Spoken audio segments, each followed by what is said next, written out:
Oops. There you go. Got it. All right, we're going to call the May Common Council meeting to order. I'd like to invite Girl Scout Troop 2883 forward to lead us in the Pledge of Allegiance. Would you all please stand? What up? What up, ladies? All right, let's make a big circle around the outside of it. Everyone? Flag's up there in the corner. This way. There you go. I pledge allegiance.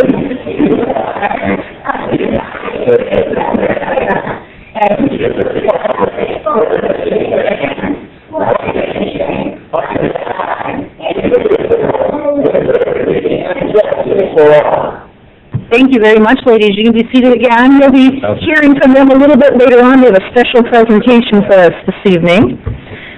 Would the clerk please conduct a roll call? Heidi? Here. Winter? Here. Nargi? Here. Reynolds? Here. Campbell? Here. Brown? Here. Williamson? Here. Downey? Here. Alwaysmeyer? Yeah. In over. At this time, I'd entertain a motion for a temporary recess in order to conduct a public hearing over 2015-11. So moved. Mr. Campbell, thank you. A second? Second.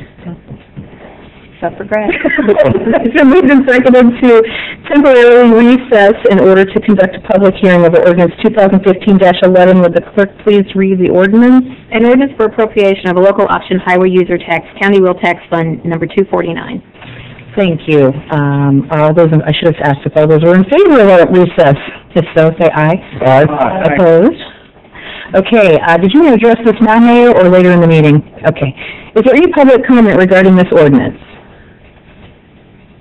Okay, seeing none, Mr. Clinker. I move for reconvene. Thank you. Mr. Brown. Second. It's been moved and seconded to reconvene the regular session. All those in favor signify by saying aye. Aye. Opposed? Thank you. We are now back in session. Up next on the agenda, we have the approval of the minutes. Mr. Campbell. I move the minutes be approved as communicated. Mr. Heidi. Second. It's been moved and seconded to approve the minutes. Are there any comments or concerns from council regarding the minutes? Okay. All those in favor of approval of the April minutes signify by saying aye. Aye. Opposed? Okay, thank you. The minutes are approved. Presentation and disposal of claims. There are none. Presentations of petitions and communications. There are none. Reports of city offices on file in the city clerk's office. Clerk's Office, monthly March. Waterworks Department, monthly March. Water Pollution Control Department, monthly March. Police Department, March, monthly and annual report for 2014. Parks Department, biannual report 2013 to 2014.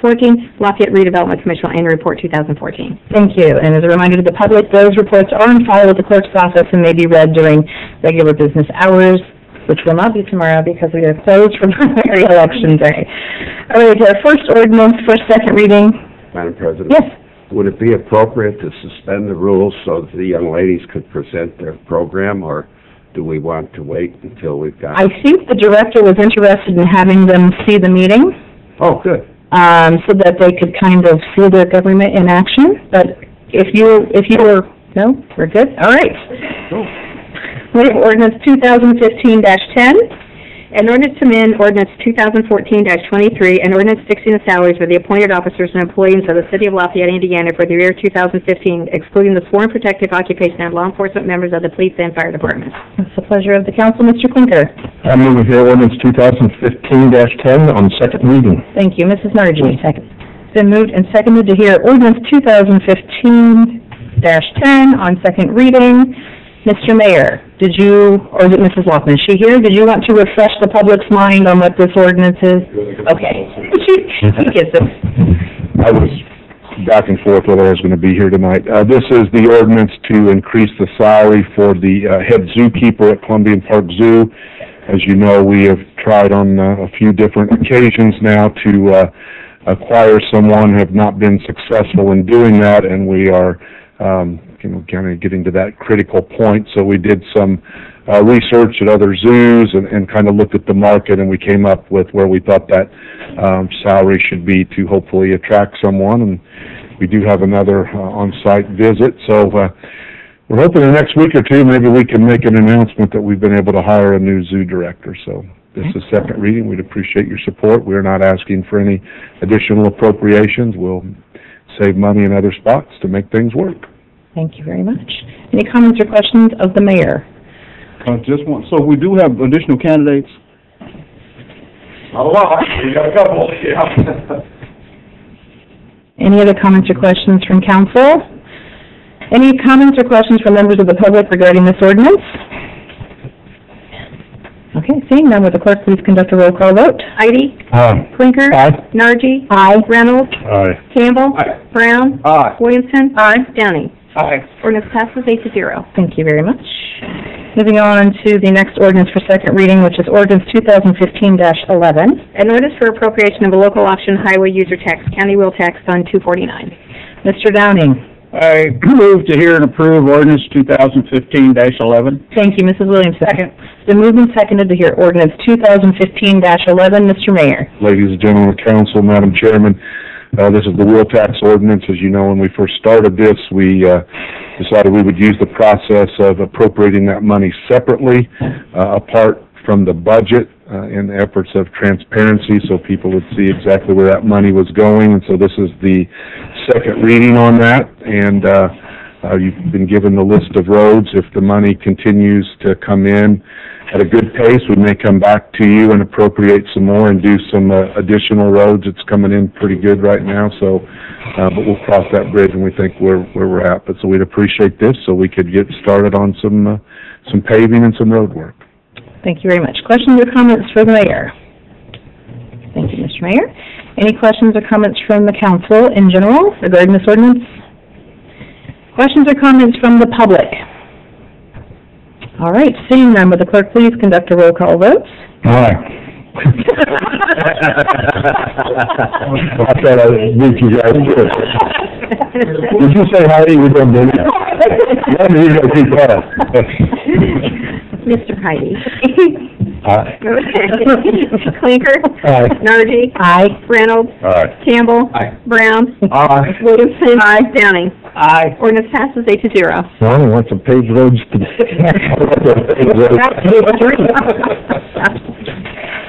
All right, if you can hold on for a second, Mr. Hay, we're going to introduce the next ordinance. Okay.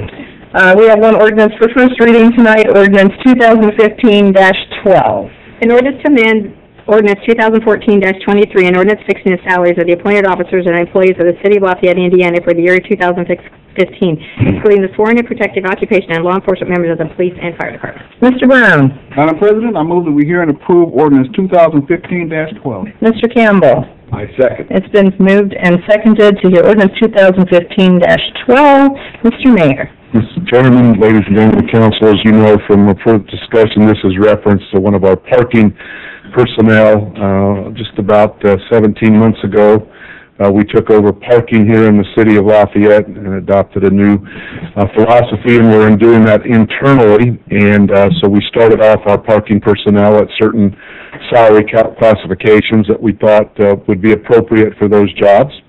And towards the end of last year, the director of parking asked me if I'd consider looking at raising one of the young men. We started at the very lowest level in LTC 1, based on performance and the way that parking was going. And I told them that I would give that consideration, but I wanted to watch for several more months before I made that determination. So I've watched closely January, February, March, and into April, and I think that the young man deserves it. I think parking operations are going very well, and I think he's doing a good job. This is obviously not tax money; it's revenues from parking operations, and so I think he is deserving to move from an LTC 1 to an LTC 2, and I'd appreciate your support. Thank you, Mr. Mayor. Comments or questions from council? Any comments or questions from members of the public regarding ordinance 2015-12? Seeing none, would the clerk please conduct a roll call vote? Heidi? Aye. Blinker? Aye. Nargi? Aye. Reynolds? Aye. Campbell? Aye. Brown? Aye. Williamson? Downing? Aye. Ordinance passes 8-0. Thank you. We do have another ordinance for first reading this evening, ordinance 2015-13. In order to amend zoning ordinance of Tippecanoe County, Indiana, Uzo Amendment Number 84. Mr. Clinker. Moving here ordinance 2015-13. Thank you. Mr. Reynolds. Second. It's been moved and seconded to hear ordinance 2015-13. I believe we have Mr. Peterson here this evening from the Lafayette Kennel Club to talk about this ordinance.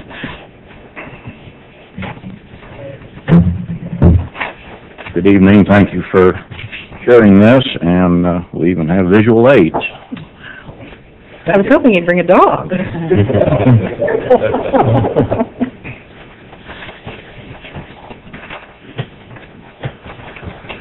The proposed amendment that we're dealing with here, the Lafayette Kennel Club, of which I am the president, is the impetus for this proposed amendment to the unified zoning ordinance of the county.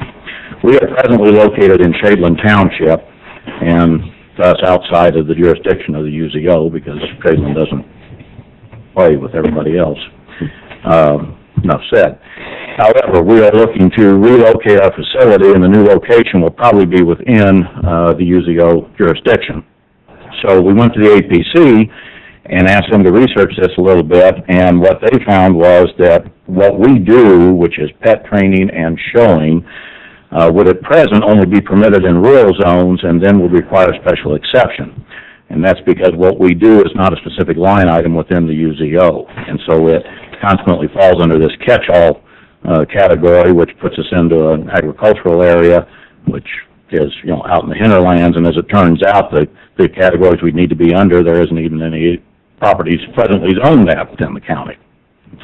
So both the APC staff and the administrative officers felt that since boarding kennels and animal shelters are permitted by right under both GB and HB zones, that pet training facilities, that, like what we would have, which is an admittedly less intense use of the property, should not be restricted to both a special exception and a rural zoning.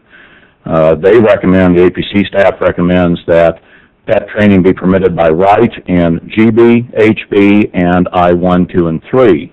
They also recommend that pet showing be permitted by right in HB, I-1, 2, and 3, and by special exception in GB. And the reason for the distinction here, pet training, which is what we do, we offer that. We are a membership club. We offer that both for our members and the general public.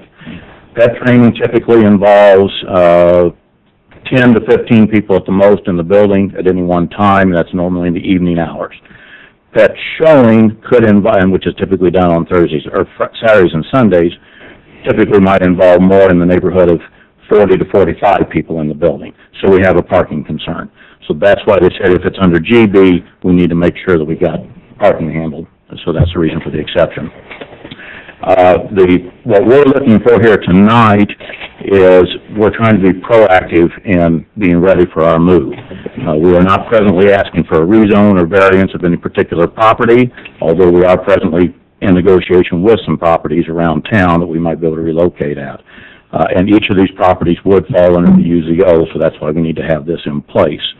Other than that, the other thing that does come up in question form on occasion is, for what we do, both training and showing, under no circumstances are pets ever left unattended in the building, and pets are never left unattended overnight.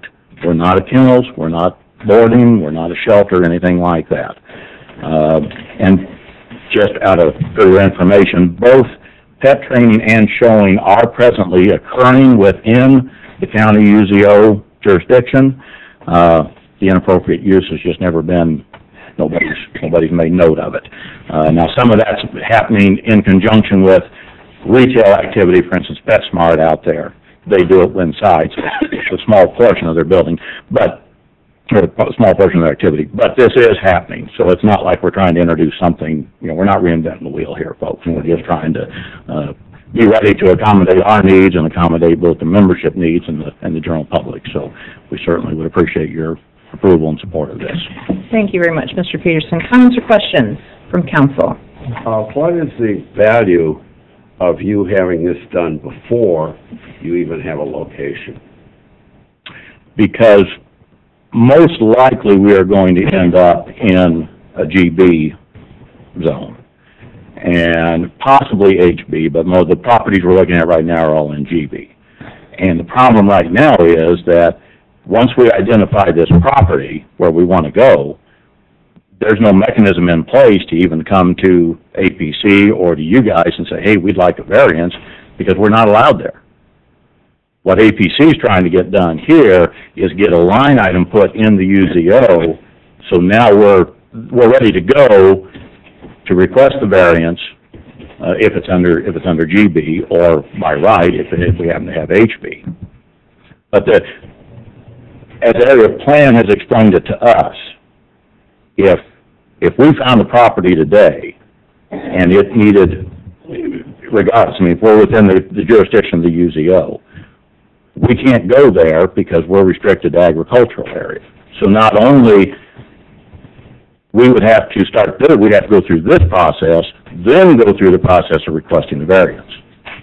So all we're saying is, let's go ahead and get this done, get the UZO brought up to snuff, where it needs to be for our needs and anybody else's needs. Then that steps out of the way. Then once we identify the property, then all we're doing is looking for a variance. What protection does the city have other than your word that says that this property would not be used for boarding animals? Boarding and any kind of boarding or kenneling is specifically lined. There's a specific line item in the UZO. So, in certain areas. I'm sorry? Only in certain areas. Yes, but it is allowed in GB and what have you. That's how your veterinary offices around town are able to do that. But because that is a specified use, I mean, if we came in and we started to do that, we would be, if we don't have that clearance yet in the zoning, we'd be in violation, obviously. But I would tell you that by right, not only us, you could open a boarding kennel as long as you were in GB. Mm-hmm. It's there by right. You mentioned other areas that you are going to be able to open up a business in the city other than GB. I think you mentioned 3 areas. Those are all the same, where a kennel. The other one. Yeah, you already have a kennel, animal shelter. A kennel can open in any of those right now, tomorrow if they want to. If they're going to, training will be able to open in the exact same places that a kennel could open. And an animal shelter. A little confusing. Yeah. And I think that's what struck area plan as odd when we went to them and they looked through this and they said, well, wait a minute, we've already got provisions for kennels. We're not a kennel. We don't have any intention of being a kennel. All we want to do is be able to bring people in, train their dogs, behavior and obedience training, stuff like that. And they said, well, sorry, you got to be out in agricultural. And they said, that don't make any sense. So, yeah. Does that answer your question? Okay. So will you be providing these training opportunities and showing opportunities simply to members of your own organization or to the public at large? Well, the public at large. We're a membership organization, and because we're dog lovers, and so yes, we have dog training for ourselves. But yes, Joe Smith can walk in off the street, and just as he could go out to PetSmart and pay them $80 for an 8-week session to get Ruffy to sit and stay and all that sort of thing, he can come to us and give us the same $80. I'm not trying to pick a fight here. We think we're better than PetSmart because we're dog people. We know how to do that. Yeah, the general public is certainly welcome, and we actively court those type of relationships for 2 reasons. One way, by going into the veterinary offices, Purdue Vet School and what have you, and we court those kind of relationships because those people are potentially new club members for us and, boost the sport. And because we're dog people, anytime you have within the community, anytime you have a misbehaving dog, it reflects bad on dog people, period. And so the more people we can get to train their dogs and handle their dogs properly, we live for the day we don't need a dog catcher. But I don't see that happening real soon, but there you are. And one more question. What is your opinion of cat people? I'll pass on that. Oh, we can top that with any other comments. Were there any other comments or questions from council? Thank you, Mr. Peterson. Any comments or questions from members of the public? Okay, seeing none, will the clerk please conduct a roll call vote? Heidi? Aye. Blinker? Aye. Nargi? Aye. Reynolds? Aye. Campbell? Aye. Brown? Aye. Williamson? Aye. Downey? Aye. Ordinance passes 8-0. Thank you. There are no resolutions this evening. Are there any reports of standing committees? Mr. Campbell. Not a report of standing committee, but I was wondering if the president could explain to the young ladies about the difference in a ordinance, a resolution, a first and second reading. Well, ordinances are basically laws or rules that we try to get passed for the city. Most of the time, you have to read them 2 times and vote on them 2 times in order for them to be passed. There are some exceptions, like a zoning ordinance, where you're wanting to change what's allowed at a certain place in the city. And then resolutions typically are a law or a rule that have only 1 reading to get passed. And we do that each month here regularly at City Council.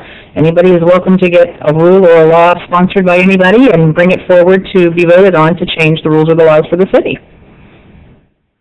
Is that good, Mr. Campbell? Did I pass? That's very good. Okay. Unless the young ladies have a question. Did you have any questions about anything you've seen tonight? Do you understand anything that's happening here tonight? It's a little confusing, isn't it? Yeah, we should ask the crowd. Let's take a poll. Yes, but if you have any questions, any of us would be happy to talk to you after. If you're too embarrassed to ask now, I get that too. Okay, thank you, Mr. Campbell. Thank you. Any reports of special committees?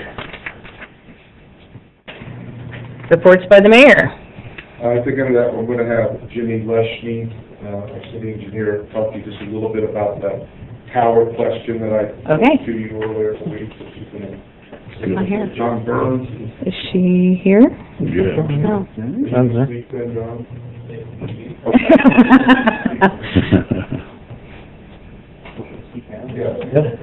Or forever hold your peace.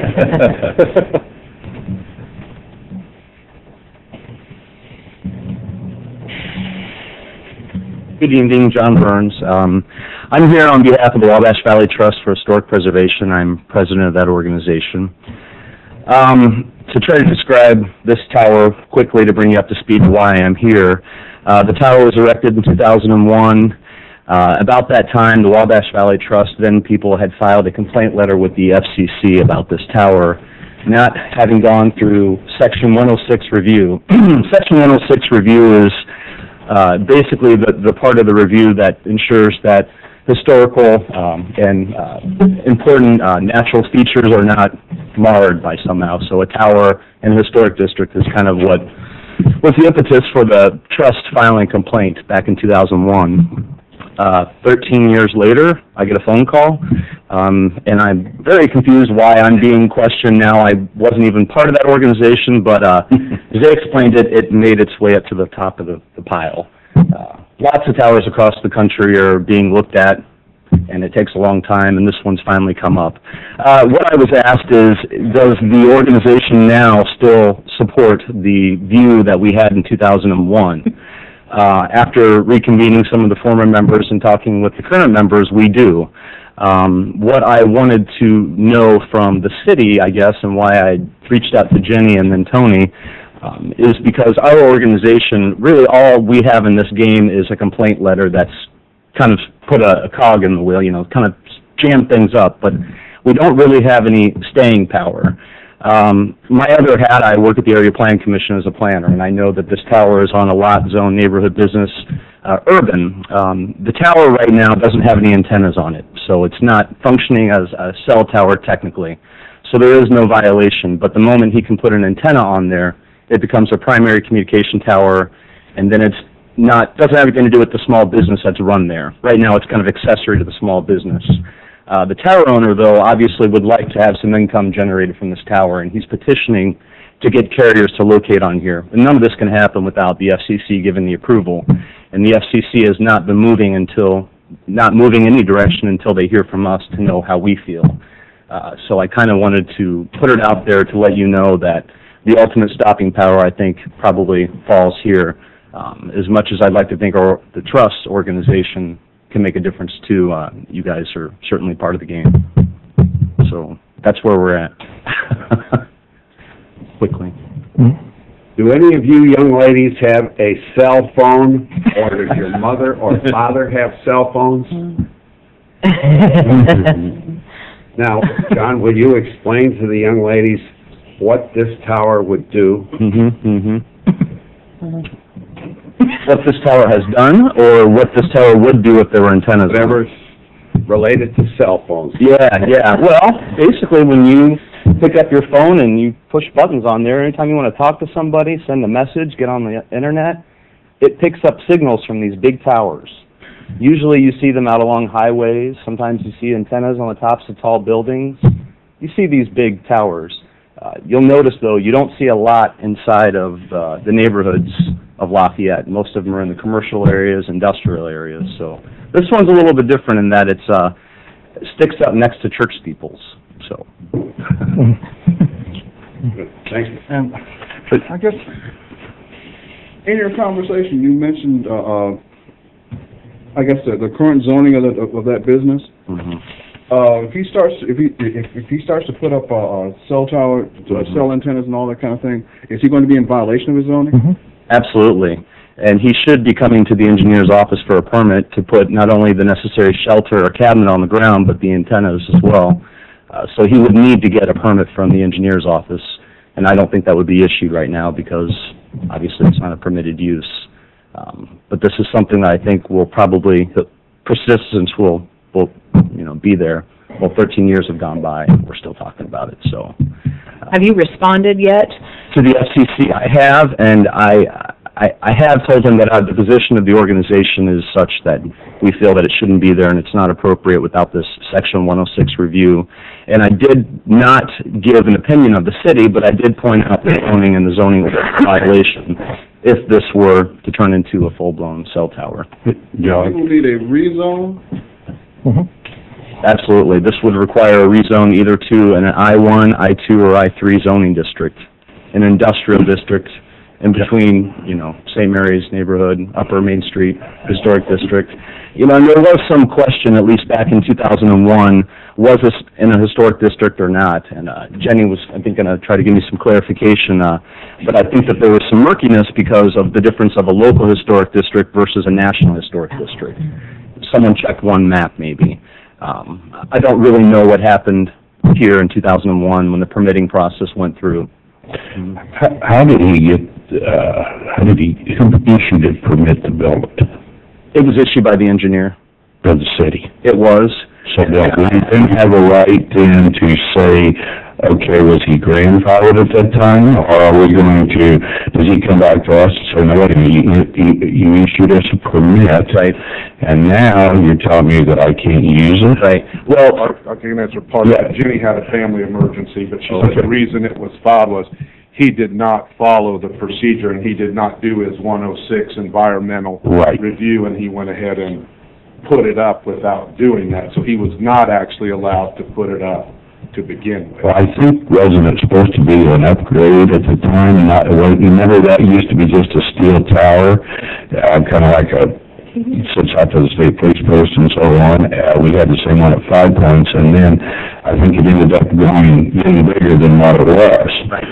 A lot of these towers are non-conforming, meaning they were grandfathered in. Right. Once the use changes, i.e. going from a personal antenna for his radio business 2 feet away to another primary use for Sprint, Verizon, and AT&T, the use intensifies and changes. So if the original permit was represented as an accessory tower to his business, well, then he's misrepresented the facts. So he was using him in city radios and overriding our city radios. He was powering up, knocking us out. But that's under the old UHVHF before we went to 800 series. And so, that's what I'm asking is, so if he keeps the VHF, which was originally, is that going to make a difference? I don't think so. I think that when the use of that tower changes and that it can function independent of the business that's on site, we have a problem. Right now it's serving as an accessory function strictly to his business. I guess my question was, if we do all the permitting, Yeah. through all the steps, and he says, oh, I can't use it, now write me a check, why can't I use it? Well, I also should say that I received information from Jenny, the copy of the old permit that was issued in '01, and the stamp on it said nullified. I believe it said void and nullified. So my question to her was, what's this all about? And then exactly what the mayor had just said, I think, is the reason. So I don't even know where this... It's a National Historic District. Right. How is it allowed to still stand? That's an excellent question. And then, Complaint, and then it sat there for 14 years till we got till today. but did he have an FAA approval to go ahead and extend that? Well, the tower was under 200 feet and still is. Right. We never needed that certain clearance. Can the FCC override us even if we decide? I don't think so. Because put satellites in space and everything else, and You know, the zoning's a different issue, and that's really the problem that he's gonna have for, using that tower for anything other than what it's been used, if it's been used all for the last 14 years. If he wants to put, AT&T antennas or anything like that, then he's gonna have to get it rezoned to industrial, and I'm gonna guess what the council would think about that kind of a rezone. Otherwise, it's gonna not be any different than it is. a giant flagpole. So, and I think when it was constructed, it wasn't about cell phones. It was about his particular business, and so therefore there's really no damage to him when we say, no, you can't change its use to a cell phone tower or put up all kinds of antennas on it. You're stuck with what you had then, and there's no damage. He can't reach into the city's pocket and say we've taken anything. Any other questions of Mr. Burns? Mr. Burns? Yeah, I have a question. Yes. Has there been any, has he been willing at all during the 14 years discussing a new location to the Wabash Valley That Trust? come up. I have not had any communication with him until earlier this year. Okay. And at that point, he was arguing his investment that's already there, so no. Okay. Gotcha. Thank you very much, Mr. Burns. So we'll continue to be updated as this unfolds? Okay. Talk back him and I'll talk a little bit, and we'll keep you updated and decide where we go. Excellent, thank you very much. I'll try to get you a little bit more information. It's better than we had. All right, miscellaneous and new business this evening. All right, ladies, you have been so patient. It's now time for the big show. We have Girl Scout Troop 2883 with a presentation on water and recycling. Yes. And they will be using the screen, so if you council members want to move down so you can see. The floor is yours. So Brown, I'm not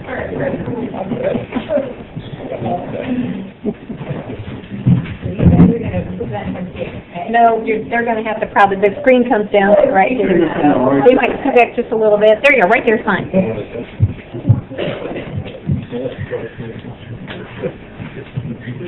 I'm the one getting hit in the head.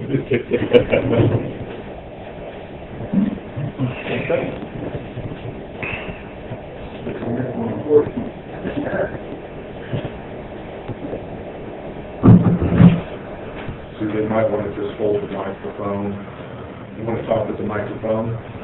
Either way, they're going to be a little quiet. Then why don't we use the microphone? You can just pull up that. All right, so. All right, so you're going first. So you're going to go first, and then you're handing it to. All right. So refraction and water, you're the next person, right? And then water pollution has been a problem for 500 years, we see, right? Okay.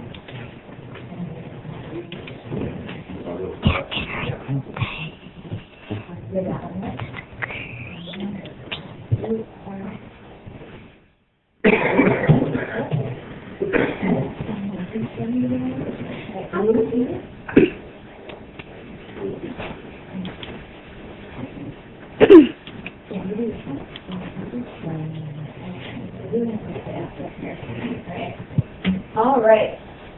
Ready, go. Start it. Thank you very much, council members, for allowing us to come to your meeting, we will be participating on the things we have learned about it over the last year. When we first started learning about water, we made a manual of all the things we know about water. We drew pictures to include in it. We learned about reflection in water. We used it to make our own rainbow. Water is important. We need water to live. Some ingredients contain water that is gas. When there is a fire, don't get a glass of water. Use a fire extinguisher. You can waste a gallon of water in 60 seconds. The water you drink is the water for everything. For example, plants, brushing teeth, toilets, and more. We need water for many things. Water pollution has been a problem for thousands of years. Water can be filled with germs and germs that make people sick. People and animals need water to live. There are two types of water, salt water and fresh water. Water also used in factories to help make things. Polluted water can harm crops. Sometimes poisonous chemicals are dumped into the ocean. It can harm plants and animals that live in the water. Some types of pollution can damage the ocean, especially along the coastline. Oil spills can damage the ocean. Oil floods on the water, creating an oil slick. An oil slick can be carried for a great distance by ocean currents. The longer the oil stays in the water, the stickier the oil becomes. Sometimes it forms greasy tar balls. Wherever the oil slick it kills animals that chemical in the water. The oil poisons sea creatures. We also learned how important water was to the community. We did an activity where we expressed what it was like to live without water and fractions. We had to travel around to different test and sometimes there wasn't enough water or wet water that wasn't good enough to drink. It made us think about how important water is. It made us think about how important clean water is for communities. We learned about how important good water sanitation is. We gathered together water for other communities. We also listened to about a project that Bill Gates is helping to create something called a process for poor communities to turn people to electricity and clean water. This issue is a Bill Gates should be the water. In conclusion, we would like to thank you for your time. We learned many important things about water, but the most important thing we learned is how valuable our water sources are to our country here in Lafayette.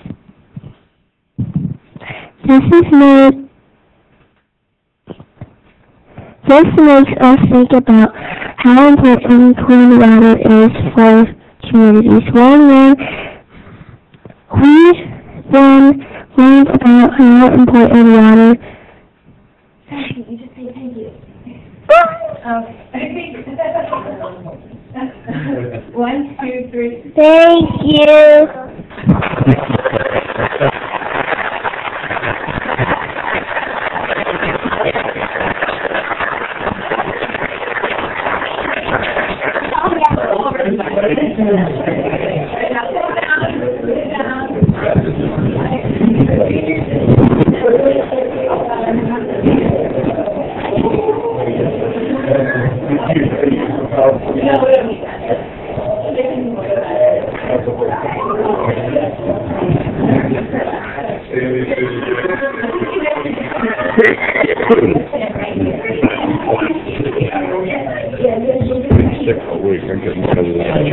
I'd like to never go. I didn't catch my Whatever you want to do.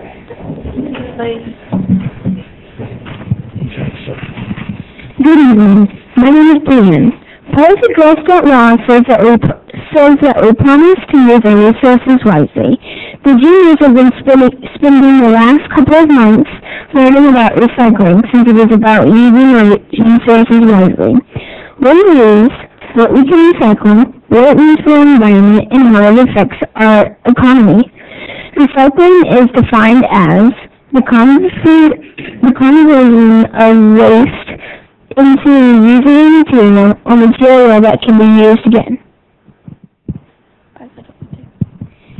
Hello, my name is Carrie. Many things can be recycled. For instance, we learned that there are currently 110 ways to recycle old tires. A few such items made from recycled tires are shoes, playground flooring, and some states are using rubberized asphalt and building whisper walls with a mixture that includes chopped up rubber from scrap tires to deflect the sound of cars on the freeways. Hello, my name is Julie. As it states on the City of Lafayette's website, recycling is free and easy. Both the City of Lafayette and City of West Lafayette provide a blue bin to place your recycling items into. Not only is it easy, but we have environmental benefits from recycling. Basic energy, national resources, and tax dollars. Trash builds up in the landfill, which causes environmental problems. And because most items are not biodegradable or are slow to decompose, the landfills build up and emit harmful gases into the environment. If we as a city come up with these recycling, we can reduce the need for these landfills and lower harmful gases in the environment. Finally, we learned that recycling helps the economy. Mayor Wilson stated that in 2012, recycling efforts saved $180,000. As I just spoke about the harmful gases that we emit in the landfills, in order to combat those harmful effects, the government uses our tax dollars. It's just a cheaper way to make products using recycled materials. There is less acres needed for landfills, opening the homes and businesses. With recycling, editing can be used to minimize potential. This means there in our superiority one time to recycle a 2-liter bottle by making it into a terrarium. This terrarium will also recycle water to keep the plant inside nourished. Thank you very much.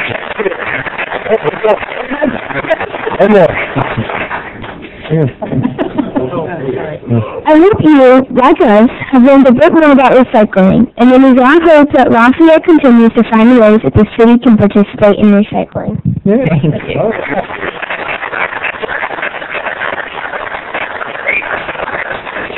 Thank you very much, ladies. It was wonderful to hear your message, and I hope that the importance of it continues throughout your life and not just for tonight. But you're very inspirational, and I appreciate the courage it took to get up and do that in front of the council. So thank you again for being here tonight.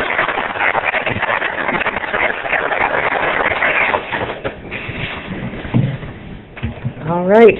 Any reports of councilmen this evening?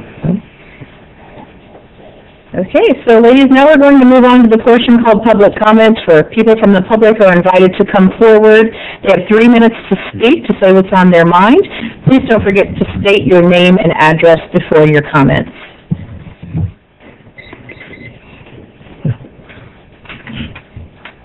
Lloyd Wells, 3717 Rawlings Drive.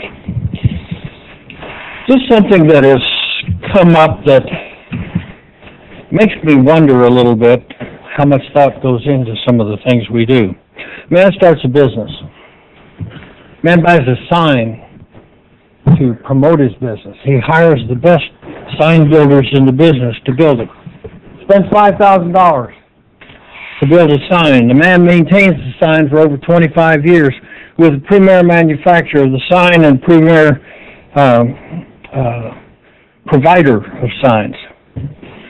Man moves his business, finds out the city's code now has changed, and it demands a UL-approved sign. UL approval is $6,000 plus for a sign that has been working just fine for 28 years. Has been built by the same people that are going to have to assure the UL compliance to get the UL approved sticker. UL will never see the sign. Now, why is it that the city of Lafayette places more faith in a bureaucracy than they do in the reputation of one of Mid-North Indiana's most premier electrical contractors? I'm talking about Houston Electric here. You all know who I'm talking about. Especially when that same contractor is going to certify the condition of that sign to get the UL sticker. Is there anyone in this room who can give me a reasonable answer as to just how Lafayette is better off after changing that code?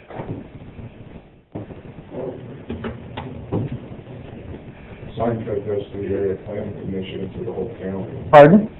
The sign ordinance goes to the area planning commission and to the whole county. It's not just Lafayette. Well, Lafayette is where I had to go to get the permit. And I was denied a permit. And there isn't a city within 50 miles of Lafayette that requires this permit, or this UL approval. That's something to consider. You're putting people out of business.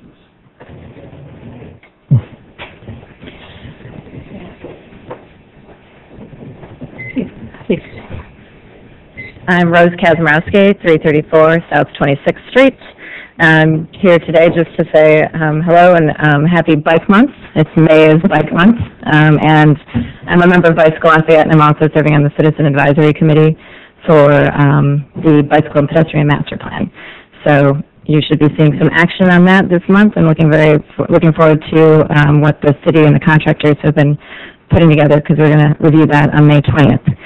And other than that, I just want to say I welcome all of you to attend any of the events that Bicycle Lafayette and the community has planned in the coming months. We have something planned almost every single weekend, including May 15th is Bike to Work Day. There's a variety of other events, including a dinner and bikes. I can't remember the date exactly. And then at the end of the month, there's going to be a fundraiser with live music, all centered around the community and bicycling. So thank you for your time. Thank you.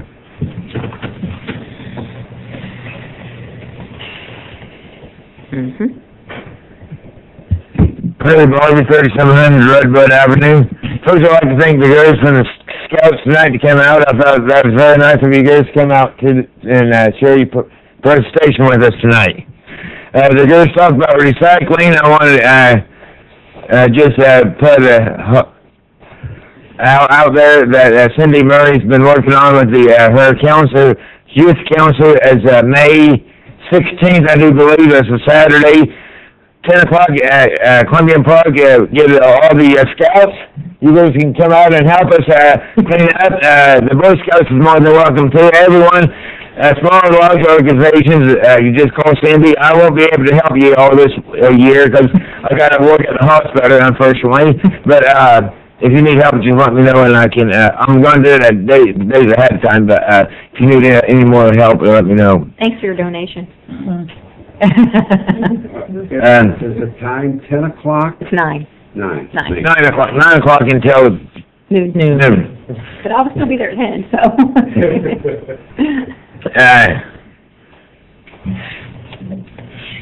Just encourage everybody to recycle themselves.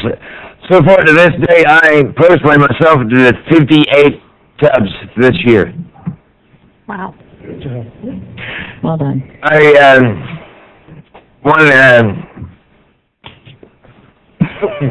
want to encourage everybody to get out tomorrow, regardless of what you do, is vote tomorrow. It don't matter who you vote for, just vote. That's one of the things that we, as Americans, that we take for granted. We should all do that.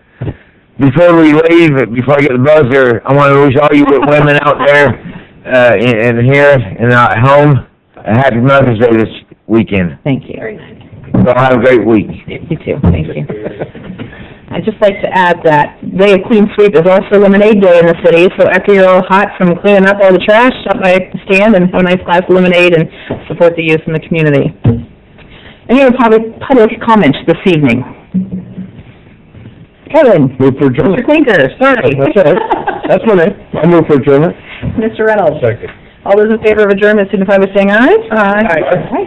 Thank you.